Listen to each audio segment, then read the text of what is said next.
What's happening, everybody? It's your man Dame D NYDC, and we back 2 mics up Tuesday Blitz with my man, my partner, Big A Sam Adams. Sam, what's happening, Sarge? How we doing this beautiful but cold and frigid Tuesday night? Uh, I know, man. We got to know the storm coming, so I know everyone's trying to brace for it. I mean, other than that, Right. I'm doing good, feeling good. Had a good shaving today.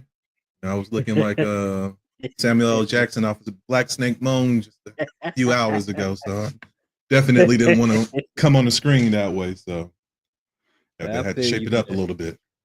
Yeah, I think I'm overdue. I got the wolf thing starting to come over in the back. But with the weather being what it is, my barber put out that message early in the week. Look, pay attention to the storm. And if you schedule on the storm day, you might have a hard time rescheduling. So I think I'm gonna wait until we get clear this mess. And I'm gonna hit him up and see if I can get myself a seat in the chair. Yo, what up, Twan? If you watching, man, I know a lot of times you catch it on the playback and we chop it up, man. Shout out to my barber, Twan. He's been a guest on the show as well, man. Hope he's doing well. But we gonna go ahead and move in, to the segments that we got on tap tonight. And I want to open up first by saying, shout out to Tico Rico hot sauce, my favorite hot sauce, man. They do it different. They doing it Costa Rican style with the mustard style hot sauce, man. Look, if you're a connoisseur of food, you like a little hot, they got 3 different flavors that you can check out. They're sponsoring our entertainment segment tonight. And Sam, I wanted to start, because looking at the weekend, there were a lot of different things going on. But one of the things that caught my attention in the entertainment world was about the Wayans family. Right. And the Wayans family being inducted into the NAACP Image, Hall of Fame.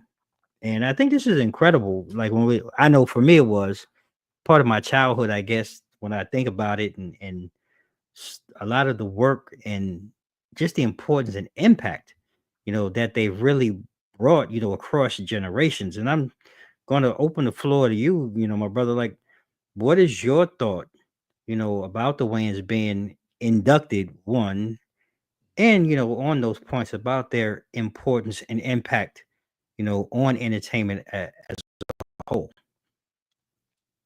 Them being inducted into the Hall of Fame, it's kind of overdue. You know what I'm saying? When Agreed. you think about their legacy and everything that they've done, I feel like it's long overdue. Mhm. Especially what they brought to the table.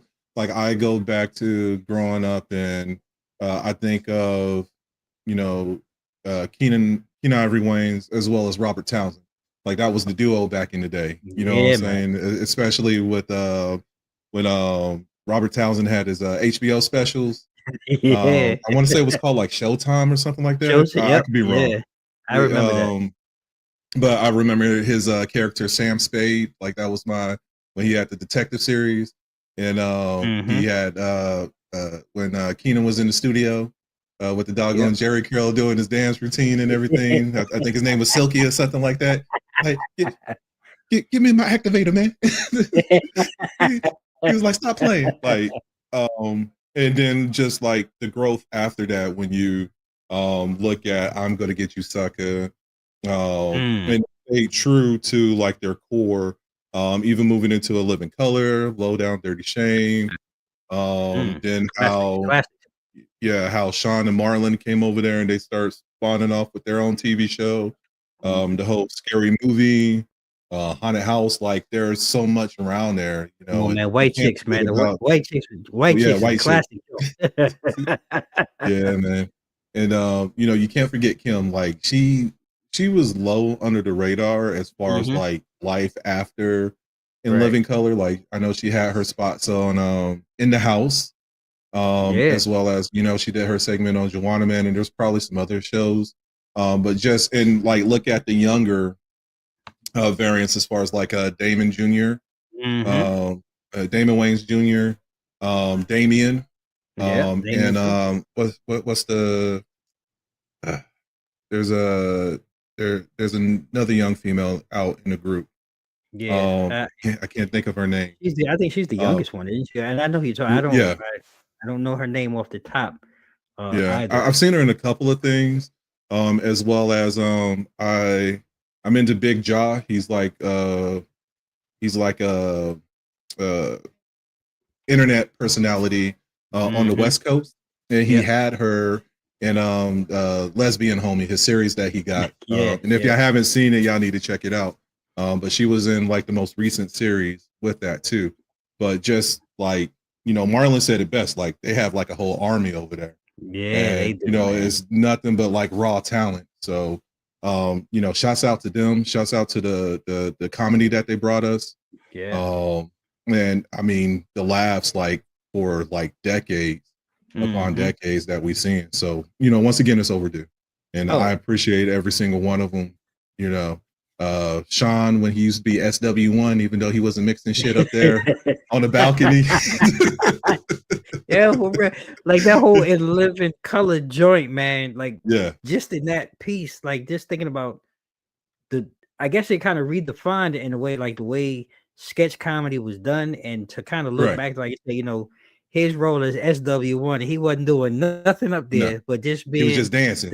That's all he did. Dancing, hold his hand thumb. Right. But you look at like Jim Carrey, like you said, Jamie Foxx. We got introduced Tommy Davidson. David Allen Greer. You look at, we got our introduction to J-Lo as a dancer, and like they were ahead of their times just with the whole dance team. And like you mentioned, like all of those projects that they did, man, like it blew my mind when I really looked at it. Like all of the projects have, just the jobs one that they've created for so many others, but they've done over $1 billion at the box office, which like you take that for granted when you just think about it, because it seems like yesterday. But their influence too, like you hit it on the head, man, just going across generations, if you will. Now that we're looking at the younger ones coming up, and I think for me, it's just this induction really celebrates, them as a family, and their enduring impact, not only on entertainment, but even us as a culture. And Derek Johnson, he eloquently said that, when he was talking about, inducting them, but just the way they pioneered and broke barriers, bro. With the throwback, black exploitation films that they brought back from the late 60s and early 70s, into the 80s and 90s, and how they spun off, man. It's just incredible to watch and to be able to sit back now and see them and the work that they're still doing. It's incredible. And I agree with you. It's just so far overdue. And if anybody has the opportunity, and I've said it here plenty of times on the show, I'm not big on award shows. But if you get a chance, I would urge you, check it out. The 22nd, I mean, the NAACP Image Awards will be held on February 22nd, 2025, during the 56th annual ceremony, to really honor and recognize their contributions to entertainment over decades. So check it out. Go out, support, man. I could only imagine if they're allowed to do any live action comedy amongst them, what it may be like just to watch them together, on stage. Be a ruckus on stage. Man. Man. So I No, I was just about to say, like, I'm excited to see it, because once again, I just think about, Marlon says it becomes like a huge roast session. Everyone try to outdo the next one, and when they together, as a family. Really? So I have certain expectations. I don't want to say high, because it's still a pretty astute and formal gathering, but I think that there's going to be that side that they're going to just rip it and let loose. So I'm excited to see that portion of it. So I'm with you, bro, man. I'm excited. So, ladies and gentlemen, like I said, if you can, the 22nd, tune in to the 56th annual NAACP Image Awards and check them out. I want to transition to, like I said, in our entertainment section, we talk sports, but I do want to transition into my man right here. He's been, on the wise, my man Cam Newton, doubling down on some comments that he made about, I guess his introduction, if you will, to the Carolina Panthers when he was drafted number 1, and how it was a loser's mentality, before his arrival in Carolina. And I know I watched some things over the weekend. Steve Smith wasn't too happy with the comments and things like that, and I think some people took it personal. And at first, when I read it and was digging into it, I was like, "Damn, bro, that I mean, you can say whatever you want now, it's over, but like that's a hell of a comment to say to your teammate. That's like me saying something about you, and we're doing something together, and it kind of catches you off guard. Like, man, it seemed like that conversation was never had, right?" And I'm curious, like, what are your thoughts? Like, looking back, the right, wrong, and different. I mean, when you look at the roster, which like when I saw it on the feed, I was like, let me think about something right quick. So I went back and I have it right here, and I was like, who was the quarterback before Cam came into play? And it was Jimmy Clausen, and I was like, ooh. The great Jimmy Clausen. yeah, from Notre Dame. Notre Dame. Yes. Yeah, it like as soon as I saw his name, I was like, oh yeah, man. But don't get me wrong, Jonathan Stewart, excellent running back. But like when you look at the starters as far as like their receiving core, I mean, the only person that they really had was Steve Smith. He was the only one. Well, was Muhammad there at the same time, or did he come after? No, he came after. He came after. Okay. And and I was just like, I mean, there could be some, and I get it. Like, if you talk to any NFL player or any player in general, they're going to tell you that they play and they play to win. However, you know what I'm saying, when you look at the product at that time, I really don't think that Carolina was delivering on their part, because minus that, and they had their woes after they made it to the Super Bowl like back in 97. So you're talking about like 13, 14 years of like headaches and heartbreaks, because they never bounced back from their inaugural season and making it to the playoffs after that. Like, it was downhill. I think Kevin Green ended up leaving and going to Green Bay or something like that. Or maybe it was the Saints or something like that. He was kind of like, he carried the defense on his back at the time. So like, I mean, he wasn't lying. There was a little pizzazz that, Cam, and energy that he brought to the team. And I mean, so far to the point that, he took him to a Super Bowl. The outcome of that Super Bowl wasn't, the best. It wasn't the greatest. His performance and his energy in that game was not the best. Right. So, and and to get that when you're on that type of spotlight and everything. But then you just look at the woes that happened post Super Bowl too. So, I just wish that he would have used it as fuel, as we've seen other teams did previously, but he kind of fell them back into that loop, because he wasn't the same after that Super Bowl. Nowhere near. I think he went back into the best way I can. My issue with him at one point, I felt it was pouty Cam. Like, I don't want to hear the pouty Cam, right? That season though, he in that Super Bowl run, he did a very good job of putting pouty Cam in the garbage can. They were winning, all of this and everything kicking down the door.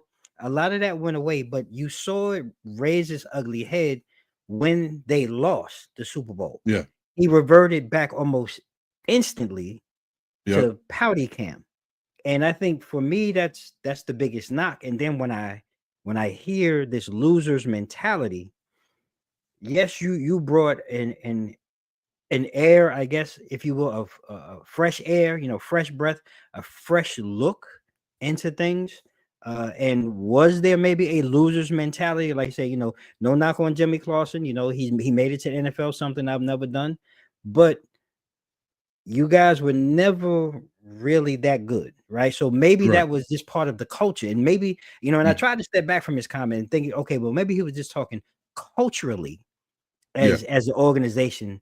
They had that losers mentality. But did you ever broach that conversation? Like, did you do anything other than your play, which as the quarterback, you're the face and you're supposed to lead, you're expected to lead? Did you ever Right. have that conversation? Because, like, just to hear some of the comments from Steve Smith and some of the other players that kind of chimed in and chirped in about it, again, kind of caught to me. It just seems like it caught them off guard. Like, dude, where the hell you come with this? Yeah. Like, if that was such the issue, why didn't we have this conversation while we were in it? While we were in the midst of, trying to change the culture and trying to, Yeah. become a winning franchise. So my thoughts on it was like, I mean, he has a right to say it. And again, not really knowing the full context, we only going by what we read and what we see. Yeah. I think he was right in saying, but I think the message could have been delivered differently at the end of the day. Yeah. And I mean, it is too little too late too. Well, You know that what I'm part. saying? That's a great point. That's a very great point. So it's like, why now? You've been removed from the Panthers for like, it seems like he is, but yeah. But I mean, it's probably been like 2016. Not even 5 years. Maybe a little bit. He ended up going back, right? Right. After he went to New England or whatever, he went back. Yeah. So yeah, it had to be. He's probably like 4 or 5 years removed. Yeah. I mean, even then, like we said before, and once again, no, not like he's the Cam Newton that we saw in 2011 through 2016 wasn't the same Cam that we saw 2019, 2020. No, so it was polar opposite to the point that he had to sit there and hang it up one more time. And like maybe it was just that I think every QB has a diva mentality too. You know what I'm saying? Because like you said, they're the captain, they're supposed to lead. So I think that entitlement to sit here and whine when things ain't going right. Like, they feel like that's what they can do. But if you're not addressing it with your players, like you said, to make it better, then that's what the issue is. So I mean, like why sit here and bring it up now? Over 14, that's a very good point. Later. Like, what and again, not really, and again, I didn't go back far enough into the I guess the histrionics of the conversation.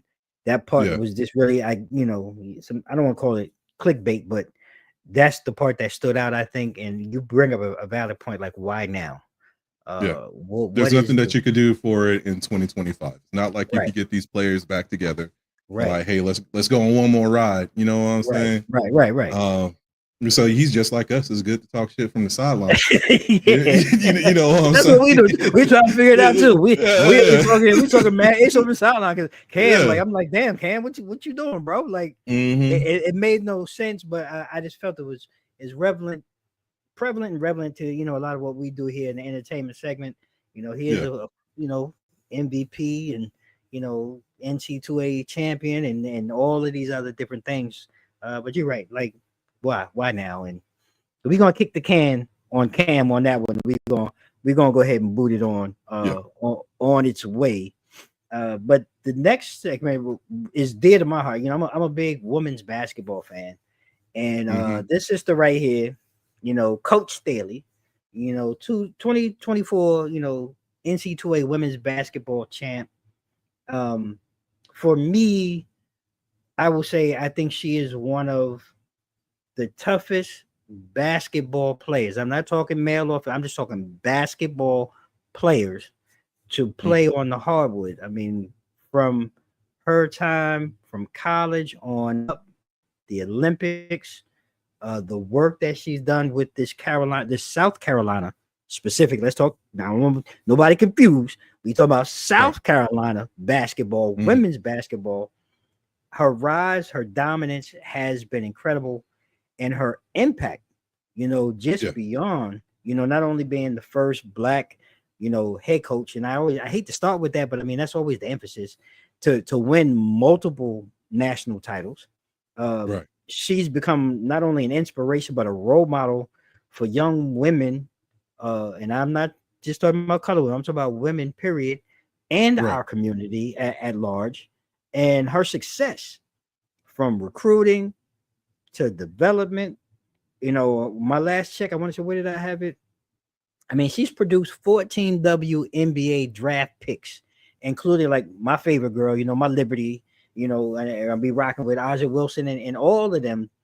Like it's crazy. And like, what are your thoughts, man, on like just seeing her rise and creating this powerhouse at South Carolina of all places, and not to diminish it, Right. but South Carolina was never a powerhouse until Dawn stepped on campus. Right. Mm-hmm.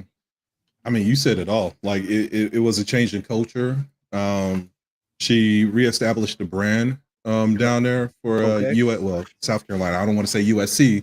Right, we might be thinking of the West Coast. So once again, we have to lay down specifics and everything. Right.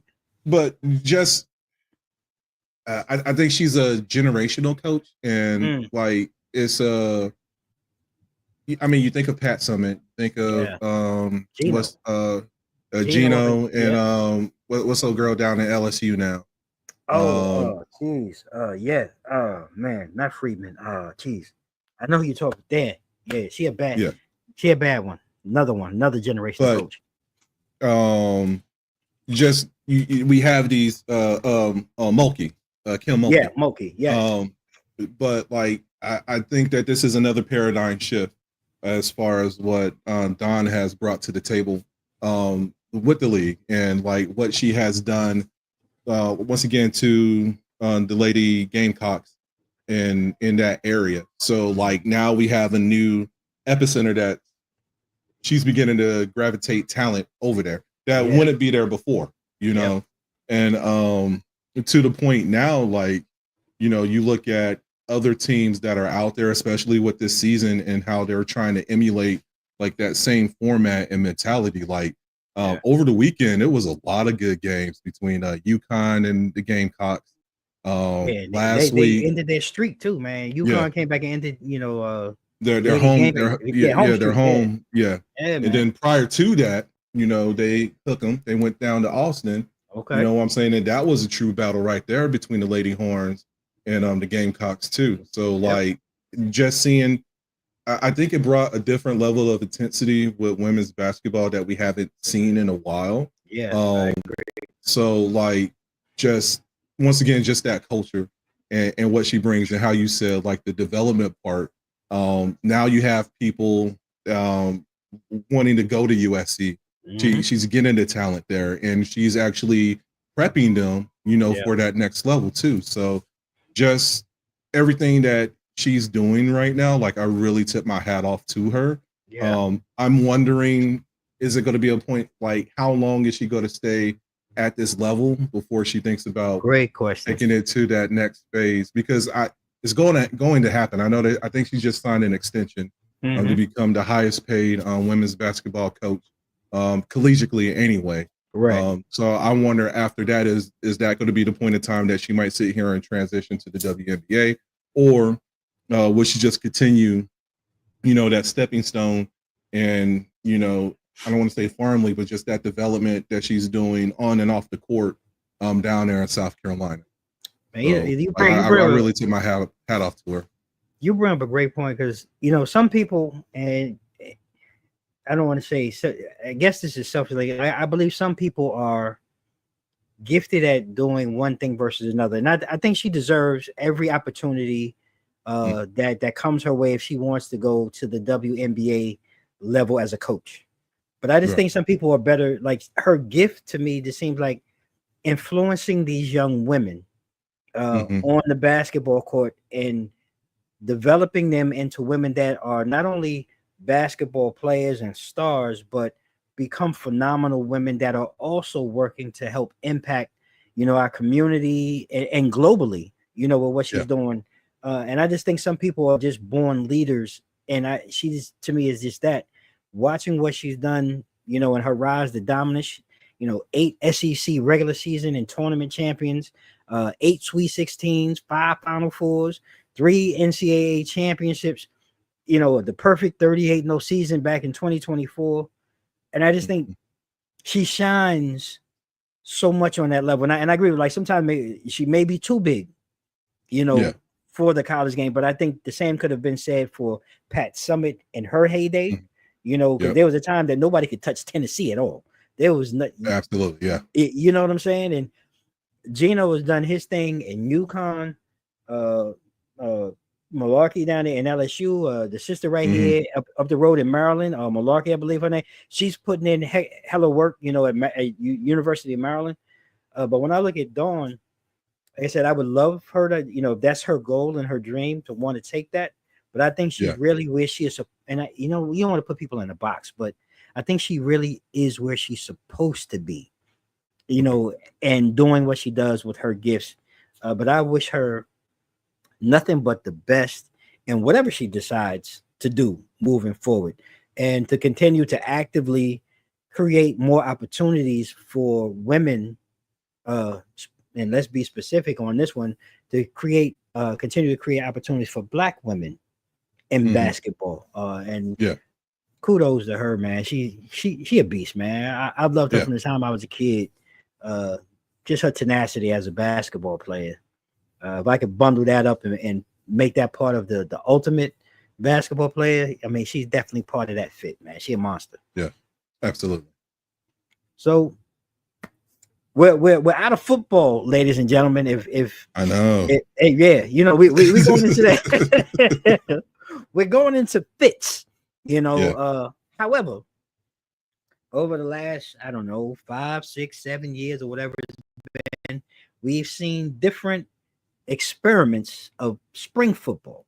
And I don't know how you feel about it, Sam, but I think that this current iteration of spring football, the UFL, has really gotten some things right,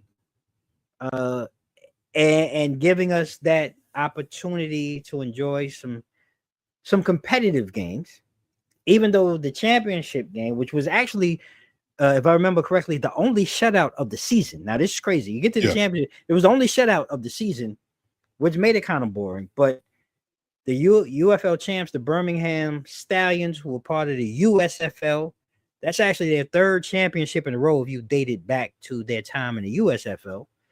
And I thought, if I had to be honest, for me, it exceeded my expectations. The games were, when they first started, they were a little trashy. Wasn't very, very fluent. But I think as the season went on and we got into more games and things settled down, for me, it was better than what I expected. What did you take from the first season of the UFL? I mean, I agree. It was a slow start. I was following DC Valor. I was following them even before the merger and everything. Right. I guess because locally, they're the ones who's been underneath my radar and everything. Right. I was excited to see what the new season was going to bring.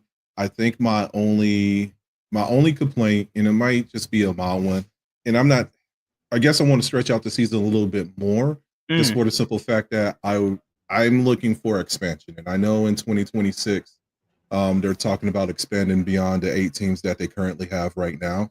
Right. But I think as far as like development and exposure, that's what we need to get to. Right. I'm still not sold on a lot of markets that are out there. And maybe that was because we were coming kind of like on the aftermath of COVID. Then there was a pause because, I want to say the XFL or the XFL or the USFL was still under contract. So they really couldn't do anything. So we had like that gap year that we didn't have anything. Right. And like the initial USFL season, I think all the games were played down in Birmingham. It was like it was like a dome. Camp. Yeah, it was a condensed camp type thing. Yeah. So that was kind of weird too. So that's my big thing. You need to expand. I'm not saying go to major markets. You don't need to do that, because I still look at the XFL, we could say now, as kind of like a development league that hopefully has a partnership with the NFL. And I mean, you look at this past season anyway, I want to say it was like 42 players or 43 players that got picked up from the XFL that ended up making it into the NFL. So I think that would be a good marriage if Roger Goodell or whoever will just sit down with Dwayne. I won't call him The Rock. Right. Let's make it business. Right. Let's make it business. Right. And, you know, like pretty much like how we had NFL Europe. Yeah. And I loved NFL Europe. I did too, and we had, there was a lot of good talent that was playing overseas that ended up in the NFL too. So I look at the XFL brand as that same thing until they get on a bigger spotlight that they really don't need the NFL. But like, that's how I would take some of these undrafted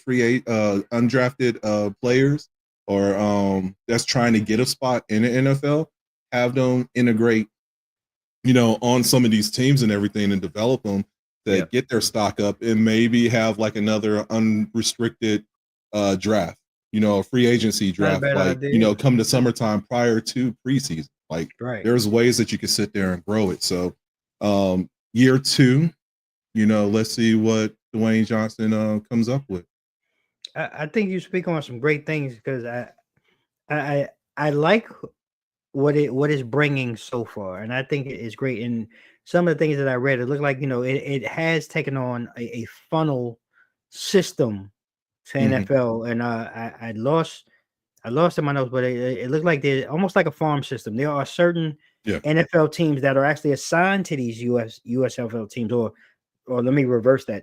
These USFL teams are assigned to like 4 teams apiece. So it's only 8 teams, like you said, in the USFL, but one team in the USFL is assigned to an NFL franchise, 4 NFL franchises that these franchises get to bring players on board, you know, as like part of the roster and different things once the season comes towards it, you know, to an end, which I think is great. And like you said, to see, like you said, I remember reading it was close to 40 plus players that were picked up and signed from the USFL to NFL rosters, which I think is great. And that also, though, helps build their game in return, because these guys may not, you know, they may be filling, you know, injured spots, roster spots on the practice squad, this, that, and the third.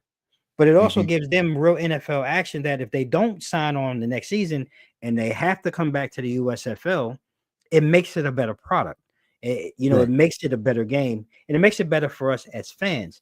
And I just like the energy and the interaction, and they give you a lot of different sideline views, a lot of different camera views. They give you a lot of in-game talk, and just sometimes just to be able, as a fan, just to be able to listen, you know, because they give you, they put you in the huddle with the quarterback and you know, the offensive quarter. So it gives you a lot of in-game feel, which I actually enjoy, because that's a side of the game that, even though I played it, a lot of people don't get to see or really understand, or really like, wow, what the hell was that play? Zebra X, Y, go left, you know, like just to hear that puts a whole fresh spin on it, and it does make it more palatable. And really watching how the game has grown, now you actually have more games on, seems like, throughout the weekend now, where you can catch a game. So I just enjoy it, and I look forward to, like you said, you know, future expansion, better players and better pay for them. And like you said, Dwayne, right? We're not gonna call him The Rock. We're talking Dwayne Johnson here. We're talking business to continue to create that funnel with Goodell and the NFL, and make this a true partnership. And like you said, the Europe part, I enjoyed those games back in the day, man. NFL Europe, I thought NFL Europe, man, was it was crazy, man. Like you had some real tough dudes, man, that was coming from Europe into the NFL, bringing that rugby style of football, that carelessness, if you will. And I enjoyed it, man. So I hope they keep bringing it. It was really organic too. That was my biggest thing as far as like the transition, because you had like the end of the NFL, and like you knew that NFL Europe was going to happen, and it seemed kind of seamless. I don't have an issue with the gap, you know what I'm saying, because we go from February to like March, April time frame. So it's not that bad. However, like there's kind of no build up to it right now. And I think that was kind of the issue. I mean, my minus, Dwayne and Gina. I think that's his ex-wife name, Gina Rodriguez. They were doing their promos and everything, but there really wasn't any true, minus the announcement of the coaches and everything.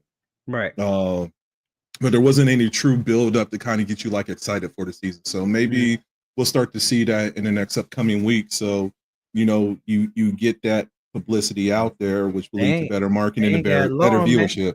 March 1st is around the corner. So, I've seen 1 or 2 commercials here, like you said, and that's what made me really, and we talked about it, after the NFL, and we was like, dang, what are we going to do? And then I happened to see the commercial, and and that's what kind of spawned this, to try to see if we can get some traction behind it and see how other people feel. So, let us know, if you're watching this, I see a couple of people in the cut, or if you're watching this on the playback, drop a comment, man. Let us know, like, how do you feel about the UFL and what it's bringing?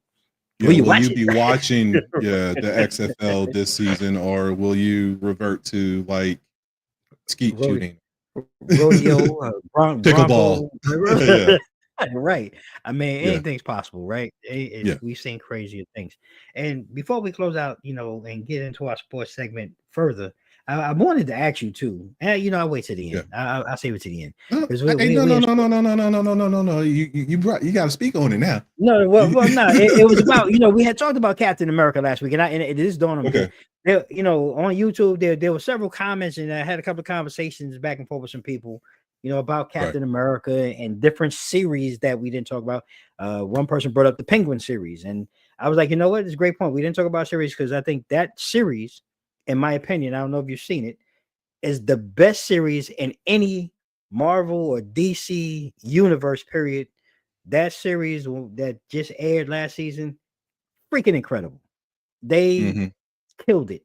But I say all that to say, because I know we talked last week about Captain America, and you said you had tickets to go see it on Friday. So what was your I'm gonna give you the floor as our movie critic and spill a little bit on what you felt and what you thought about the movie.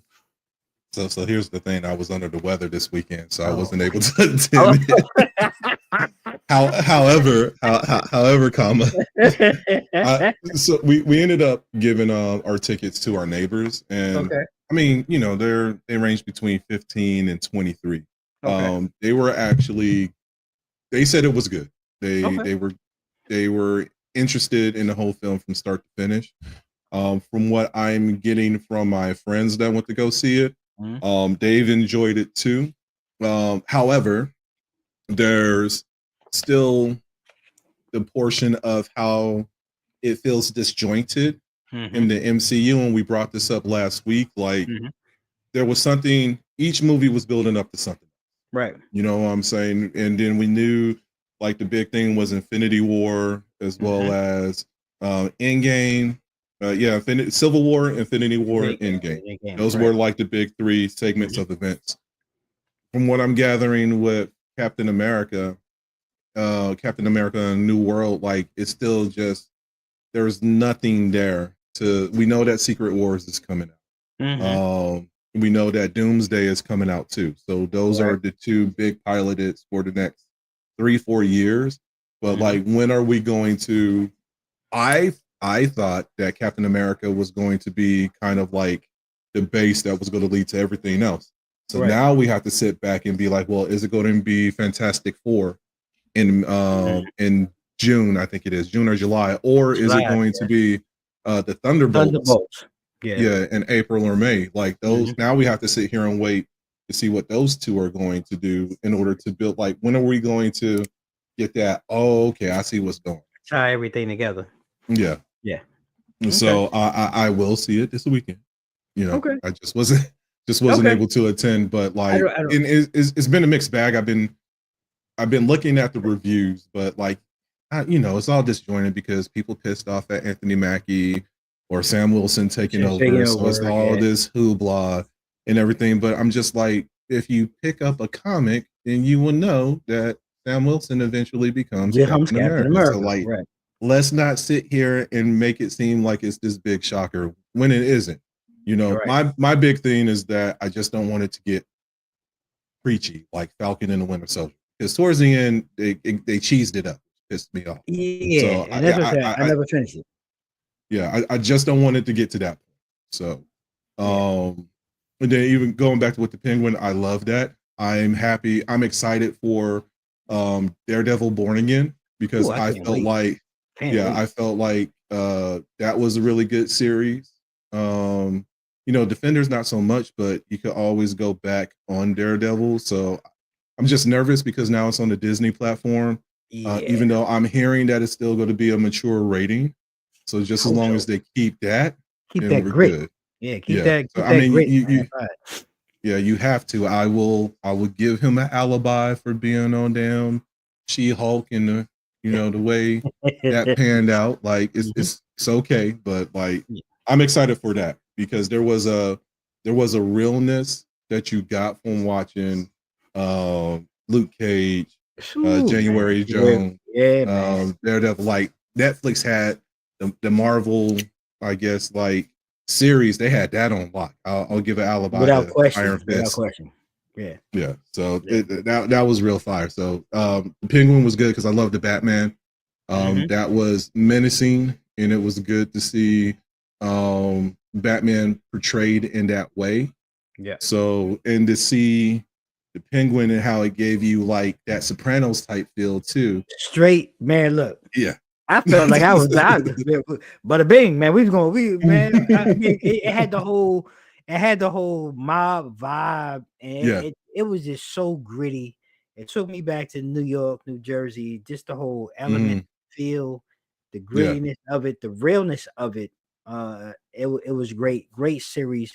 I can't wait to see what they do as they continue to expand that storyline, but definitely worth a watch. And I don't know, it's just something that just made me ask you. I know you said you were going to go see it, and I had some comments and some conversations with some folks on our YouTube platform, man, just kind of chiming in about it. But we'll reconvene because I think I'm gonna try to go out, weather permitting. I think I'm gonna try to go out. I'm gonna try to go see it in the theaters. It'll probably be the first thing I've seen in the theater in I don't know how long, but I do want to see it. So we'll try to reconvene and we'll talk about it next week. And we'll get back. We'll get back to the sports section that we had started, and being presented by our partners over at Riddick Entertainment and Events. Look, if you have a memory that you want to bring to life, contact Riddick Entertainment and Events. The memory makers, they do it all.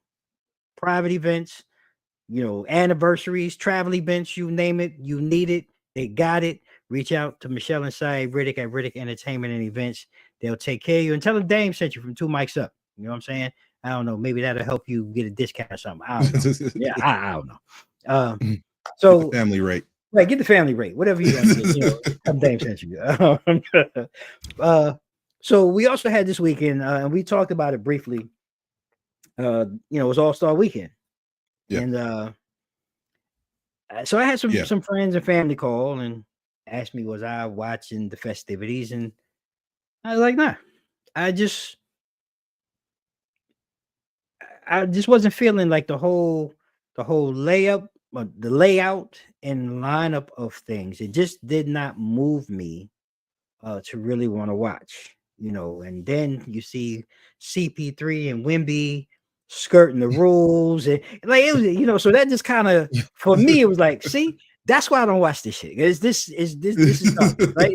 It's garbage. But the highlight of the weekend, usually is the dunk contest, and I think that's what a lot of people generally tend to tune in and watch and want to see. 3-point shooting contest. Shout out. I heard that was a great competition. Buddy Hield tying, Steph with 31 joints, and in the round that didn't count to win. But again, great thing. But Matt McClung, he shows up. It seems like every year he's made more money in the dunk contest than he has in his entire NBA career. But 3 in a row. Yep. And shout out to him. But like, what is your take? Because I'm like, yo, so how does this dude, like, what is he qualify? Does he only have to play like 5 games or something a year to qualify to be in the dunk contest? Because honestly, I don't even remember him being in an Orlando uniform again this year. And I've watched a couple of games, and maybe he's there and I just don't pay attention. But like, how does this even happen? He's in their development. and he got undrafted. I forgot what was his initial team that he made it to, but he was undrafted, and then he's either been in the G League or the D League like this whole time. So they bring him up. He doesn't do too hot. They're like, all right, we're just gonna sit you down to one of our farm leagues. Then he just started popping up in the dunk contest. Look. So here's the thing. Okay, wait, hold on. Hold on. Okay. So check this out. For me, and I'm just speaking on my behalf, dunk contest hasn't been relevant since 2016. Agreed. And I'll even throw 2017 out there, but 2016 you had Zach LaVine and Aaron Gordon. They gave us a show. They gave us a phenomenal. Yes. Like I was looking, it got dry for a minute, and I was like, "Oh man, dunk contest whack! I don't want to watch this shit anymore." Right. And then you have these two young guns come up, and I was like, I had goosebumps. The whole time, and it could have went either way between Aaron Gordon or Zach LaVine. That's right. Fast forward a year later, Aaron Gordon comes back, and I feel like that was the downfall. Yeah. Want to know why it was the downfall? Because that bum ass D Wade, they had that rep from doggone, I forgot his name, but they had that player from Miami. They hit him with the score, the low score. Yeah. And robbed my man to the point he said, "You know what? I'm done with it. And I'll never come back." Yeah, and it was fine because the year prior I really felt like it could have went either way. Me myself, I preferred the finesse of Zach LaVine and the way he dunked the ball. Like it was, I don't want to call it a highlight reel. It just looked like art, from like when he jumped in the air to the way how he finessed himself and then dunked it. Like Aaron was like that power dunker, Yeah, he definitely Dominique style.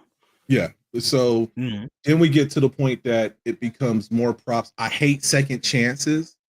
Like I hate the fact that they get a minute to try to sit here. Why do I need to give you a minute to do a damn dunk? Because the only thing you're doing is palming that ball and putting it in the damn goal. You do not need 60 seconds for that, okay? Gotta get warmed up. And I get that you still got to award points and everything, but like it devalues the dunk when you have to sit here and have like 5-6 tries. It devalues the contest because like we're looking for something for the ahs and oohs, and we don't get it. It goes like, oh, you know what I'm saying? Once somebody misses it, it just becomes sad. So like that's what the dunk contest is right now. It's sad. So now you got Ja Morant in the chat trying to sit here and wield up Aaron Gordon again and wield up like Zach LaVine, like, hey, we need to run it next year. We got to take Matt McClung out. But it's like, my man, if it wasn't for him, these past 3 years, nobody be watching, like for real. Nobody will watch it, and it would just be like the same old depressing BS. You know what I'm saying? And you know what? I'm gonna peel the onion back a little bit more. You want to know why we don't see any stars in the doggone dunk contest anymore? Speak on it. Because of King James. King James came over there and he made us a promise many, many moons ago that he was prematurely putting his name in the hat for the dunk contest, and we haven't seen that Bama ever since. We haven't seen him in one doggone contest. And to me, that's what's going to generate players coming in. Like if I'm saying I'm the best at everything, right? When I get out there on that court, like I want to be challenged by the best. Right. So like we've had our big names with Dominique, Michael, John Kemp, Zach LaVine, Aaron Gordon. I would kind of put Dwight Howard in there, but my man's tall. Not David Robinson. What's the short guy? Oh, you talking Robinson? Nate Robinson. Yeah, Nate there Robinson. We go. Yeah. You know what I'm saying? Doggone Vince Carter, Harold Miner. I could go on and on. Like these are familiar names. You know, they had a really good span while they were in the NBA, but like stars now are like, I don't need to do it. You know what I'm saying? I want to see Zion in the dunk contest. I want to see if he could stay under 260. Like I want to If you put a beignet, up there, I bet he jumped through the roof. He gonna blow the sugar powder, the powdered sugar off of it. Like it did dunk the ball. Tell you, man. Tell you, boy. But like, No hate, I would like to like he's kind of like one of the few power dunkers that we have. Yeah. But I would really enjoy to see him in the dunk contest. I would like to see John Morant, even though he said he retired, but he's still trying to yoke on Wemby. Man. You know what I'm saying? I mean, come on, bro. But, I mean, just the energy from a little guy. Yeah. You know, just to see him, you know, in the dunk with just his energy alone. Yeah. Bring it. And I agree with you. The skills game, trash. Like they keep on revamping it like every year. And like I don't like it. I miss the days of when you had like your freshmen versus your sophomores. I miss those games. You had USA, you had USA versus the world. I think those were really good matchups. Those were really good matchups right there. If you're not going to have an East versus West, I'd rather you just not have Sunday's game, because this past weekend, like, I get the format, but it was still horrible to the point that once again, I'm going back on King James. Like, my guy, you could have sat there and don't give your team a heads up like 2 hours prior to the damn contest, getting ready to pop off to be like, that was terrible. That was terrible, man. I think that was. You know what? My ankle hurt. You know what I'm saying? Like, I didn't wrap it up with rubber test. Like I was so a fan of that. And for him to walk out with the team, plain clothes, when you had Giannis, who wasn't starting, who got injured, he was still on the bench in his uniform with his team. So like two options: either suit up and like sit there and support your team, or I don't even know if he showed up for it. I think he just walked out and walked away. He walked away. I think he went back down to LA. Like to me, that's this. And you know, because even though I think he just signed like another 2-year extension with the Lakers, but you know that people had the premise that this could have been the last All-Star game that we would sit here and see King James to begin with. Yeah. So I'm telling you, like that. Yeah, and not only that, but like these are the things that makes me feel like there's going to be a huge downslide in the NBA. You're giving these players way too much money. Now they want to sit here and play less games. And I know that we're about to talk about that. But like you're spreading it too far out. And I understand that it's a money grab. However, the product isn't there. And eventually you're going to have people begin to lose interest in the product. So what do you do then? Right. You know what I'm saying? So this is another thing. Like instead of having All-Star weekend, since they really ain't doing nothing, just sit here and give the players a break. You know, there's a lot of injured players anyway, so let them rest and recuperate. I know they get an extra week this week, and then they go back to the fold, but like just give them this time off. Have it spend with their families. Keep like whatever celebrity stuff and dunk contests. Just don't have the main game on Sunday. Because you know they don't take it seriously anyway. There's no competitiveness in there, and there's I think somebody brought it up before. You don't have those real rivals like so. Everyone is everyone buddy. So it's kind of like basically like Thanksgiving, like hey cousin, let's go outside and play a little ball right quick. Right. It's AAU on the big stage. You know, we just rolling the ball out. We going up and down. We shooting a couple of baskets. And I think for me, as a fan, like you know, you watch your players, right? You know, for me, it was disheartening. Got two Knicks, you know, that made the All-Star team for the first time in Lord knows how long. First of all, they're not on the same team, right? And then this 4-game or this 4-team lineup. I understand you're creating, trying to create a change in the image and create some type of value, but it just wasn't fun. Like I said, because my two guys are not on the same team. Then Jalen Brunson, who I think is one of the best players in the league, he plays less than 10 minutes, you know, in the game. So, like as a fan, like why do I want to watch this? Like my guy's not even out there competing. And then, you know, I watched some of the other players going like, I felt that, you know, Tatum got robbed, you know, but they gave it to Steph because they were in Oakland. Like it was just a whole lot of like fluff and stuff that I was like, okay, again, for a fan, why do I want to keep watching this? Why do I even care?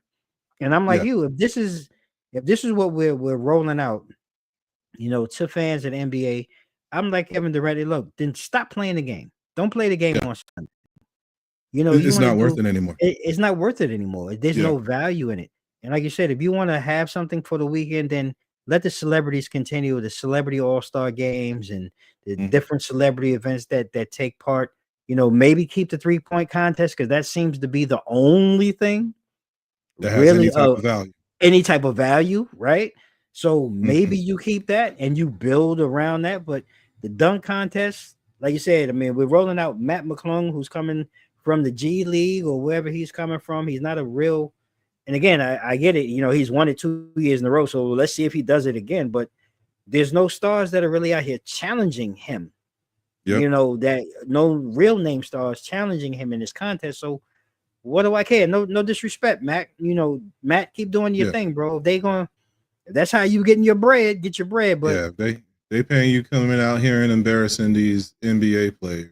Yeah, what I'm saying. It didn't take it. And then going back to the game, the tournament, that was only 33 minutes of play. Right. What I'm saying? Everything else, they spent, I want to say, like 2 hours and 45 minutes full of filler or commercials. So once again, it's disheartening for the viewer. Right. You know what I'm saying? But once again, it's good for the NBA, because they're making money off of it. Because now they're sitting here like getting commercial bids and all that stuff, to fill those spots. So like, I don't want to sit around. Like, I think I was turning between that and the SNL 50th. I was going back and forth between it, but I spent more time on that because there really wasn't no play on the court. What I'm saying? So it's like, why do I need to sit here and I put on Lifetime? I was like, I'm like, why am I watching this right now? Like, it's so null and void. So we're getting this watered down, version of what the All-Star used to be. So just go back to your grassroots. Go back to what made the All-Star Weekend. So listen, one of the comments that I had to piggyback on. This is coming from we talking about Draymond Green here. Like, no disrespect to Draymond, but for a current NBA player, who's won championship rings, he made the comment about how the NBA is just, the game is boring. Yeah. And I couldn't walk away with anything after, from watching the All-Star game, like, damn, what, he's right. And if this is the state of the NBA, and we touched on it before, like, do they need to, shrink the season at large? Do they need to, I don't know, expand, conference play? Like, there has to be something that has to be done to really change the current product for the average fan or the casual fan to stay connected. And I don't know if that can happen. And you talked about it before, and I'm gonna let you talk about it again. Between the gambling and all the other things that impacted, like, where's even one place that we should even start, or should be not begging but asking the NBA, like, hey, come on, man, you guys need to change this so that the game can become watchable again. Okay, so I know that the commissioner wants to shorten games, shorten the season. Which, if you're going to do something like that, then I think keep your conferences. However, you need to go from, if you go to shorten the games and shorten the season, because you're thinking about like players' health, which I still find weird. Like, you make millions of dollars, get a conditioning coach, eat right. Maybe, and this could go back to maybe find a shoe brand that better suits you. But if you're going to do something like this, I would say we need to do away with the East and West Conference. And you basically have like your top six. You have your top six teams that kind of like a play-in tournament. You have your top six teams from the East and West. Maybe take your bottom four, make it 8 teams on each side. But your bottom 2, that's where you have your play-in or something like that. Right. But when it comes time for the playoffs, you basically have the East going against the West. You know what I'm saying? I have my top 6, 7 teams from the East. Here's 1 through 7. Here's who they playing, and it's not going to be from bottom to last or whatever. It'll be parallel. You know, something like that. I think that would spark more interest, because like if you're shortening the season, like you're still devaluing the game, which is once again is going to suck for the viewer, because now we're going to end up spending more, because now I don't have 82 games anymore. I might have 70, you know what I'm saying, or 65 or something like that. So like, how is the arena going to build up revenue? You know what I'm saying? When you look at media rights and everything, how am I going to generate more viewership? And then like, you're still increasing the values of your commercials and everything. And at the end of the day, tickets are already expensive. So you're shortening the season, those tickets ain't going to do nothing but become more expensive. And we already been talking about how we've been struggling with blackout markets when it comes to even watching a game. You know what I'm saying? Like, I can't watch a Wizards game on NBA Pass if I had it. I don't have that crap, because I know that it's crap. But like, I can't watch it if they're playing here, because they're going to tell me that it's on TV. But then when I look on TV, it's not on any of your regular local services channels, as far as not on your local services. I might have to turn to like what is it, Monument? Or something like that. Monumental. And just in order to watch the doggone Wizards game, which I shouldn't have to. I should be able to watch it prime time, you know, on one of the channels, on one of the local channels that I have. Which plums everything out. So I don't think it's going to get better. But like I said, now instead of them having like 32 countries, they have like over 180 countries that the NBA is being marketed to. So I just, as long as the money keeps on coming in, it's not going to change it. Then it's not going to. The only way I see it changing, which could happen, it might not happen, is you need a competitor. That's going to be the key thing right there. I know that there's been talk of like a world league. So that might sit there and make things spicy, but like, I don't need to compete, because I don't have nobody to compete against. You know what I'm saying? That like, from a geek perspective, I like building computers, right? But right now there's only one main brand that sits here and builds like GPUs or graphic processors, because you used to have 2 other ones, but they kind of like bowed out. So this one right here, I could sit here and, you know, now I don't need to sell this graphics card for the consumer, maybe to make it affordable. You know, I can mark it up 2-3 times more, because who else are you going to buy them from? You know, and once again, from a marketing perspective, I have video games that's coming out. Now I need to get this new processor, or, you know, because it will play on other ones. But if you want the best product out of it, it still could be a shitty thing. You want the best experience, you got to buy this one. Which is the only option that you have at the time. So that's kind of like where the NBA is at. We're the only product out here that you get to see all your stars. And I said it before, in the next 2 to 3 years, 2 to 5 years, I say that a lot of our current stars that's keeping us watching the game, they're about to retire. You know what I'm saying? True that. We're going to lose LeBron. We're going to lose Steph. You know what I'm saying? You're going to lose KD. You know, no more James Harden. And I could go on and on as far as like current players and everything. Like, once they die down and trickle down, that's going to be another snowball effect, because everyone that they've been trying to build up to be that next guy, either they got in trouble, got hurt. You know what I'm saying? There's no consistency with them. And they're looking at the current peers now, or, you know, the OGs or whatever. And if I'm barely playing, well, shit, I ain't got to play either. I ain't got to be in this game, you know. And once again, that hurts the consumer.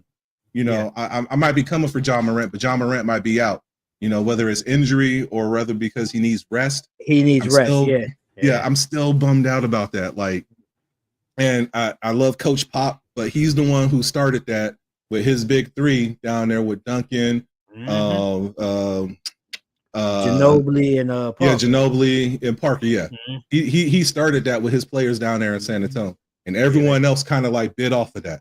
So the more and more that start happening, load management. The more and more that happen, the more and more you sit here and start devaluing like the play. And I'm just like, you have that. You have your work management right there.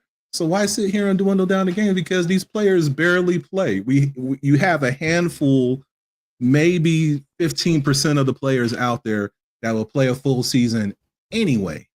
So what are you talking about, like shortening the game, or why are you talking about sitting here reducing the games, the amount of games that are played, because they barely play anyway.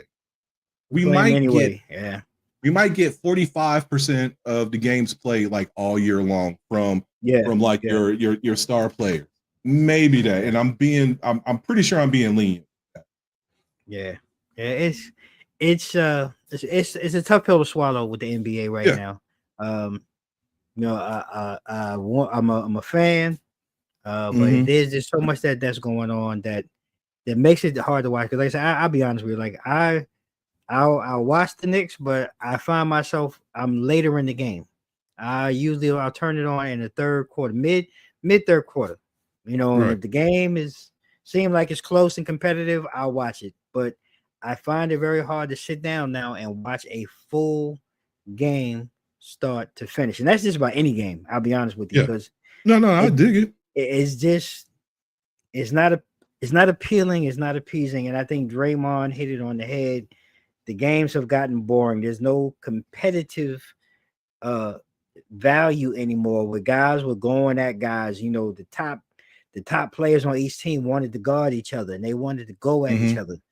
Not play with each other. Right, not play with each other, go at each other. And so that whole nature has kind of gone, and I've kind of floated away with it. So hopefully we can get back to some form of competitive basketball and not just in the playoffs. But it's going to be a tough pill to swallow. But we still in there, and we still trying to rock with it. And speaking of NBA, like just to close out the segment, we look at the MVP race, currently, and like who do you have, maybe right now, maybe your one or two guys that are sitting at the top, and who do you kind of see maybe pulling it out, as we move on into the season? I'm just going to cut to the chase. My big three is Joker, and not in any particular order, but Joker, can't pronounce Shai Gilgeous-Alexander from OKC. SGA, my man. And then I will even it out with Jason Tatum. I like those three. So that's who I have. You said one that I'm only going with one. SGA is my guy. I'm just gonna put a pin in it on that one. I'm not even talking about nobody else. I don't even care about nobody else right now. I think the young boy is just too much talent. But I'm sorry, I didn't mean to cut you off. No. You good. I feel like this is kind of like NFL playoffs is going. I think the big thing for SGA is going to be like how far he could carry OKC into the playoffs. Because they're the perennial fronts for the doggone championship right now. Anyway, I know that there's a lot of talk on the East with Boston, and even Cleveland per se. Yep. But when you look at the West, like they're the front runner. Like so it just as long as he could keep on carrying them, then I think he's going to be closer. I believe he's leading right now as far as points. You look at like early ballots. So like I really feel like he's the front runner right now. I'm just throwing it out there because we're at that midway point. We coming out the break, and that's when you start to hear more of this talk. I give Joker his due. Joker does what Joker, he's doing what Joker does. They're as a team, it's injuries. Like when I look at Jamal Murray, he's been in and out of the lineup a lot this season. Aaron Gordon hasn't been the same Aaron Gordon. Joker's been the constant. So it's going to take a lot. I don't want to say take a lot, but it's going to take a little time for them to gel. And I think just to start firing on all cylinders, and kind of get themselves back, and not necessarily the hunt. They're going to be dangerous in the playoffs. I don't care how you cut it, but they have some pieces that haven't been hitting. And when I look across, some of the other teams in the West, Ja and the Grizzlies are still quietly there. Shout out Houston Rockets as a total young team. I don't see outside of Green, he might be the face of their team, but like those young gunners are there, but I don't see a threat like an MVP threat. And like you said, SGA, man, and what he's doing with OKC above and beyond, like you said, knock on, I don't have any wood around me. I don't want nobody to get hurt. But to see him and how they've elevated their game, I can't wait to see how they bounce back from last season's disappointment, going head to head with Minnesota. So how do they bounce back and how do they get over that hump to get into the NBA finals? I think we can agree that they are the projected number one going into the finals to make it, out of the West. And Boston, I mean, we got to give it to Boston and not give it to them, but you got to put them at least halfway into that, Eastern Conference final. Look, Cleveland, I always be fun. I'm always making fun of Cleveland, because I mean it's just Cleveland. But this Cleveland team does have something. They showed it last season.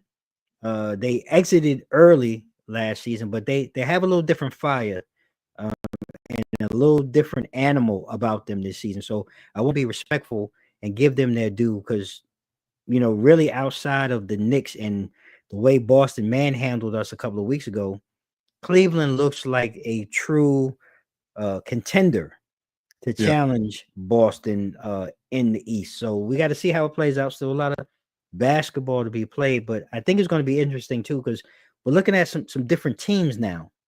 When we're talking about, we haven't talked about Cleveland since LeBron and Kyrie and Kevin Love. So to see this version, I think is great for basketball to talk about. And the same thing out the West, all of these young teams, OKC, Memphis, Houston being back in the mix, just makes it exciting. Now that part I will say for me is exciting just to watch the younger talent and the younger teams and these new teams that we're talking about. That makes it interesting. But we've already concluded that the game on the whole is boring. So I look for it. And I just thought about it. Maybe we don't need to change the length of games because we just have more seasoned people playing. And that's that could be not. That could be what I'm saying? You bring up a valid point. Yeah. So there's going to be a changing of the guard. The question is when. When. You know what I'm saying? And I think once that happens, because right now you're catering, basically Silver's trying to cater to the vets. Let's just be clear on. That's exactly what he's doing. So I think like once we have that transition and you have this young ball, that's actually going up and down the court. I think it would be better. You know what I'm saying? I mean, you think about, we don't have like true bigs like we used to. No. You know what I'm saying? No. Even power forwards, you don't see none of that. Everybody got length and height, but like you're 3 to 5, they could play any position. You're right. They're interchangeable. In some cases, you're 1 through 5, depending on what team you're on. That's right. Because some of these teams got some lanky dudes on them. Yep. But maybe, it's not like I want to enjoy it while I can. I want to enjoy seeing Steph like jack up a 3 and walk away like a car exploding in an action flick or something like that. You know what I'm saying? I want to still see LeBron like, steal a ball or, sit here and get a block and then gun it down the court and dunk it. But like, it's kind of like when he's done with that, like he's walking back up the court to play defense, or he's raising his hand so he could get out the game. And you kind of like take away, we get these glimpses, but like it's not helping the league that much because right now you're just watching it because of the net. You know what I'm saying? Yeah. It's like watching your favorite wrestler get out there for like, one more match. You know what I'm saying? And basically the reason why he's in, basically why he's in that match is maybe to bring, pull somebody else over, another young guy. So I kind of want the current vets, like it's time for that transition because the bigger question is when. Eventually you're going to have to give these young kids some type of shine so they can sit here and create their own brand. You know what I'm saying? You have to afford them that opportunity, and it's not a lot of them right now. So once we're able to get that, then I think it will be. I think those are one of the things that need to change too, as far as the league is You hit on a whole bunch of valid points, and you're right. At some point, the league is going to change. We watched Mm-hmm. that. Look, I go back as far as my childhood idol. I'm aging myself. From the time Dr. J was playing basketball, we transitioned. From him to the Magic, Larry, Jordan era. We transitioned. That Shaq and all of that, and then we got the Kobe. So the game has evolved and it has changed over time, and it will. Again, like I said, once KD is gone and LeBron and all this here, so let's cherish those that we have while we have them. But there is a new generation out there, so we agree that right now it's boring. But who knows? Once this era passes, we're looking at a whole new NBA, and I think that's a great way to put a pin in on that segment, on the sports segment. And as we come to the back end and we close out, I want to thank 94 Media House for being partners with us. Anybody out there that has a small business and need a digital design company, a branding company, media company, check them out. They've helped me do wonders for my business and my brand. So I appreciate 94 Media House, helping us out with this closing conversation. Again, we just gonna close on a random. Man, it was again on the weekend. They're sitting around, ain't really got much to do, just flipping and flinging through things. And I see, my peoples, Wu-Tang back in the building. They back, together, man, working on this brand new album. Black Samson, the Bastard Swordsman, supposed to be coming out, soon. And I'm just curious, like, when you look at Wu-Tang, like, is there like one song for you? Because I know there's so many, classic Wu bangers, but is there one for you, Sam, that maybe stands out to you the most? One that no matter where you are, if you hear it, you got to turn it up, or if you happen to put your hand, I don't know, I'm dating myself, CD or whatever it is may be, you got to throw it on or whatever digitally, you got to play it. Because I know there's definitely one for me. I mean, it's like my morning song, like to this day. You talk about by the Wu, or am I looking at like every like the whole any song? Yeah, you know what? You can pick any song you want. You can pick any song you want. I don't care. Because like I was thinking about albums, and like my favorite Wu album is going to be their first one, which is Enter the 36 Chambers, I believe. To me, that was a classic right there. That had all their bangers on it. My favorite song from that album is going to be Cream. I mean, you can't go wrong with Meth. You know what I'm saying? But I did like Can It Be It was also simple. Like that was another good track. Merry combo. Yeah. If I had a favorite song, that would be Ghostface Killer, and I'm gonna butcher the name, but it's gonna be Churches La Ghost.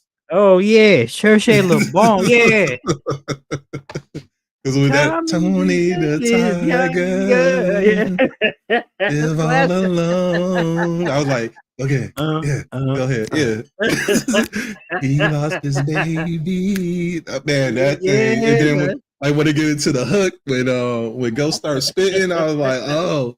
It brings me back to our early days when we used to be, stepping out and everything. You had that build up, and then like you be on the dance floor just getting in and everything. I was like, that's my joint right there. Like it doesn't matter when it comes on, I'll stop.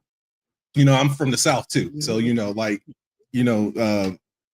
my state, the Wu didn't get that much play, but it was just something about that banger right there. Like I need to start it over. Like let me go ahead and hit that repeat button. I need to hear it one more time. Right when you get to the end chorus. Yeah. It's so many, man. I too had a hard time really trying to hone in on one, and I kind of went the separate route because there are so many individuals like Ghost, Ray, Meth, ODB, like RZA himself, they all Liquid Swords. Liquid, man, geez, like it was just so many, right? So what that did though, as I thought about it, I was like, well, what about the entire group, right? And when I looked at, there's one song like Triumph to me was the one song where you had everybody on it. It was the whole Wu on the joint, you know, and just the production, how monumental I guess it was when you look back. Now that I see, like in that clip, all of them together, and it just resonated to me, like that song, and it just really talked about like just their style, you know, of blending, like, you know, you got the whole martial art theme in the background, you know, the streets, the revolutionary type hip hop that they were bringing, and just the merging of Eastern philosophy, if you will, which is crazy, with Kung Fu culture, you know, in a genre. So I had to go with Triumph because it was a collective Wu-Tang album. And like you said, there's so many individual Wu bangers that you could have went with, you know, Capadonna's joint. I mean, there's so many cats, but I just think Triumph for me was the one. Watching them come back together like this was when I just honed in on the group. And there's no look, there's no right or wrong answer here, because I'm pretty sure anyone, and like I said, you know, I see a few people in the background. You know, if you want to drop a comment, you can. If you're watching this on a playback, let us know, man, if Wu-Tang was part of your era and part of what you enjoyed. If you had a favorite song, a favorite, you know, member of the group, you know, let us know. Like, honestly, like low key, my favorite dude was You God. It was just something about his voice. Yeah, I ain't gonna. It was just something about his voice and his tone and the way that he spit. I liked him, but you know, he never rose to the level of the others. But you know, for me, You God was the one that, you know, I knew all the verses. I'm spitting all of his joints, so he was one for me that I liked a lot. But you know, whoever's your favorite, man, you know, Ghost definitely made banger, man, the whole crew. So you know, continued success to Wu-Tang, man. I can't wait to see that drop in 2025. I did appreciate with the Wu, like when they were the true definition of like everybody is getting put on. Yeah, you know what I'm saying? Which like, you know, no knock against you know, back in the 90s, the big three was like No Limit, Cash Money, and like and Wu-Tang. You know what I'm saying? The thing about No Limit is like No Limit had like 82 artists, but they might come out with like 3. I remember just, you know, you pulling that seat, that cover out, and then like you open it up, and like P used to have like all these different albums that we never saw Mercedes album. I was waiting on Mercedes album for like forever. It was on the shelf, but we got to get it in the picture though. We had to get it in the picture though. Yeah, we had to get it in the picture. You know, her leaning over on the bins and everything. But I was like, when is this album coming out? But it was a lot of artists like that. Never. But like I can say with the Wu, like everyone got down, and then when they came out with Killer Army, like everyone got, you know, that was like a spinoff that everyone came out like. So they were true to themselves and like to the brand and everything. So like, you know, kudos to them, because they shows you like exactly like how it was, like, you know, like we're a business, you know what I'm saying? And they proved that. So like I was really appreciative of that and how they brought that to the table. So like everybody ate. So kudos to them for that. Yeah, definitely. Look, I'm excited. You know, like I said, this from a renaissance, if you will, just to enjoy, you know, what they bring, man, and hear what they talking about now, in this stage of their lives, this stage of their careers, and just to have a little fun, man. Be nostalgic with it, and I hope everybody enjoys it. Like I hope I plan on enjoying it anyway. So, man, another great conversation tonight, brother, man. I really appreciate you bringing it like you always do. It's been a great show, ladies and gentlemen. It's my partner, my co-host, Big Sam. Before we close out, Sam, man, you know, I'm gonna give you the floor, man. I want people to go ahead, you know, if they want to check you, follow you, game with you, catch you chefing somewhere or doing whatever it is you do, man. Let them know where they can find you and what you got going on. Oh, once again, I'm 2.5 weeks away from BlurCon. I'm still excited to see that and hang out. It's going to be up in Crystal City. I will be giving like some type of vlog or wrap up of my experience there. Okay. Other than that, let's see. Still game whenever I have time. I picked up Destiny 2 again, which is like, that's like my vice. It's like horrible drug that I do away with it. I go to rehab and I leave it alone, and then I see a commercial and they drop like a new dungeon or something like that, and I'm back in, guys. So, but I still do everything else. I still play some MMOs. I still do a little bit of Call of Duty, but like I get kind of tired. I went on like a 12-game streak of me highlighting, and I was like, I think I'm done. So I've taken a break from that. But I'm still down if anybody want to challenge, or if y'all want to get on the sticks on NCAA or something like that, just holla at your boy. I ain't gonna hurt you too bad, but you will lose. So, don't let the gray hairs fool you. So hey, I'm always down for a challenge.